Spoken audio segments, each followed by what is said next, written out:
Tá na moda olhar pro passado. Nunca pensei em ser perfeito, mas vou correr pelo direito.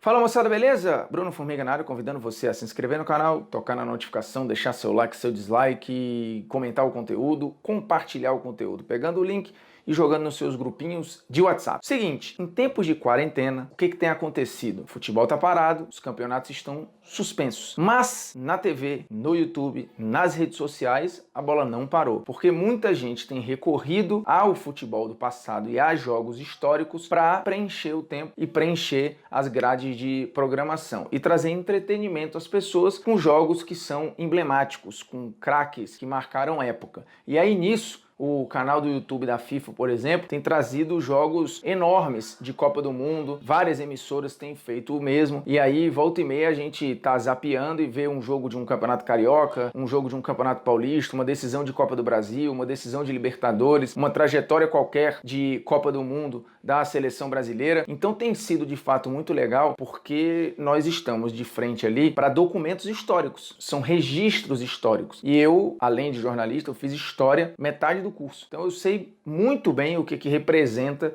e qual a importância do passado na história da humanidade. Eu nunca reneguei isso em nenhuma esfera, nem no esporte, nem na política, nem em nada. Porém, o que eu combato não é o passado, é a romantização dele, é o saudosismo. É quando você pega este passado, cria algo ideal que na realidade não existiu e aumenta com uma lupa romântica de memória afetiva. É um movimento natural, acontece comigo, acontece com você, acontece com seu pai, aconteceu com seu avô, acontece com todo mundo. É preciso se policiar para a gente não poluir a análise quando olha para trás e não criar comparações injustas, porque normalmente o presente é que sofre, né? Quando você fala, no meu tempo, antigamente é que era bom, você tá indo para um lugar que você não vai conseguir voltar para lá e automaticamente criando esta comparação, que às vezes ela é irreal, você prejudica o agora e se prejudica, né? Porque aí passa a ver o jogo achando tudo ruim ou passa a viver num bairro que você acha que é ruim, numa cidade, num tempo que você acha que são ruins. Então a romantização do passado, ela às vezes traz frustração pro presente. Mas o que eu quero dizer com essa história da gente tá vendo aí jogos de antigamente? Primeiro que é um prazer danado. Quem não viu, vê pela primeira vez. E é curioso, você cresce ouvindo as histórias de alguns jogadores e vê-los ali em ação é muito legal. Pra quem viu, vai rever com um olhar completamente diferente. Porque qualquer jogo que você rever, o seu grau de atenção, o seu nível de detalhamento, ele é muito maior. Primeiro que no ao vivo, você tá ali às vezes tenso, você tem uma torcida, é tudo muito rápido, você tá vendo com uma galera ou tá vendo sozinho, mas tá no celular, tá em alguma coisa e vários lances passam batidos. Então assim, nós que trabalhamos, por exemplo, comentando futebol, a gente quando se prepara para um jogo, a gente revê vários jogos do time que a gente vai comentar. Então, normalmente a gente vê o jogo com outro olhar, mas o torcedor médio, o torcedor comum, que ou vai pro estádio ou vê o jogo na TV do seu time e quer torcer e ponto, muito detalhe passa batido. Inclusive desses jogos históricos. Então, você viu, por exemplo, um Brasil e França da Copa de 86, que tinha muita gente grande ali, Platini, Sócrates, Zico, Careca. Talvez você tenha visto esse jogo e muita coisa passou batido. Por exemplo, uma atuação horrorosa do Miller. Ele erra praticamente tudo o que ele faz no jogo. E quando a pessoa fala do Miller, ou de qualquer outro jogador de antigamente, muito provavelmente a memória já selecionou só as boas lembranças, os flashes mais positivos, e o que era ruim ficou pelo caminho. Então, essa revisitação que a gente tem feito nesse momento de quarentena, jogos de antigamente, tem sido muito legal, porque as pessoas, e eu já ouvi de alguns que me mandaram uma mensagem, eu já vi a reação em rede social de comentário, o cara falou, puxa, eu achei que esse jogo tinha sido melhor, ou então eu pensei que fulano jogava mais. Por quê? Quando você se distancia e vê friamente o jogo, aí você passa a ver erros, um outro ritmo, uma outra tomada de decisão, questões táticas, e também tem as situações positivas, de você achava, cara, eu pensei que esse cara era pior, e aí agora, como você tá vendo, fora do senso comum, sem se ligar só nas manchetes da época, ou do que as pessoas falavam, ou do rótulo que ficou para determinado jogador, você passa a olhar e fala, fulano não era tão ruim. Então, é legal quando você olha para trás e vê o jogo de novo depois de tanto tempo, que você consegue comparar com agora. E aí eu vi muito, assim, meu filho, por exemplo, vendo o jogo comigo ali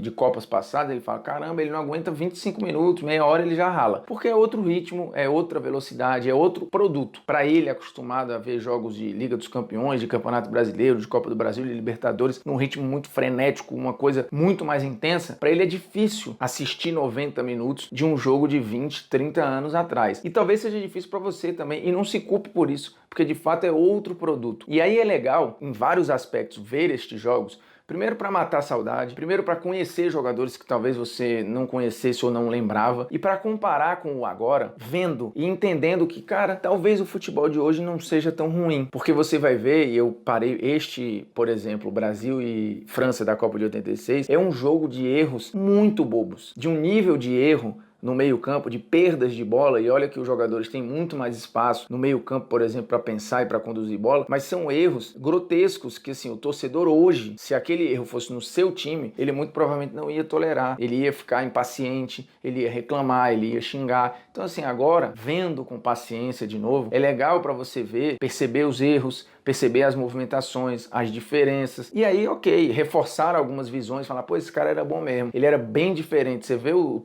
toque, assim que o Zico entra no jogo, por exemplo, a achada que ele dá no branco é um negócio absurdo, é uma achada que é bonita naquela época e hoje, da mesma forma, o branco inclusive faz um grande jogo, você vê com o lateral que vem construindo por dentro, driblando, cortando, e aí muita gente que ficou só com a imagem do branco de 94, já um pouco mais fora de forma, mas mesmo assim com um chute decisivo, podia não lembrar desse branco mais habilidoso, desse branco mais inventivo. Então é legal para você revisitar e desconstruir algumas visões que talvez a sua memória tenha solidificado ali. Este momento, essa pandemia de saudosismo que a gente está tendo aí, e eu até escrevi sobre isso no blog do Esporte Interativo, ela traz muita coisa boa, mas ela também traz um choquinho de realidade para alguns, que é legal aqueles que olham para hoje e falam, nada presta, e tudo que era bom tá lá atrás, só que é muito bom quando a gente não vê, né? Quando a gente passa a ver, você percebe coisas que a sua memória jogou para debaixo do tapete faz tempo. É isso, agradecendo a sua audiência e a sua paciência. Se inscreva no canal, toque na notificação, deixe seu like, seu dislike, comente o conteúdo, compartilhe o conteúdo pegando o link, jogando no seu grupinho de WhatsApp. É nóis, tamo junto, um abraço.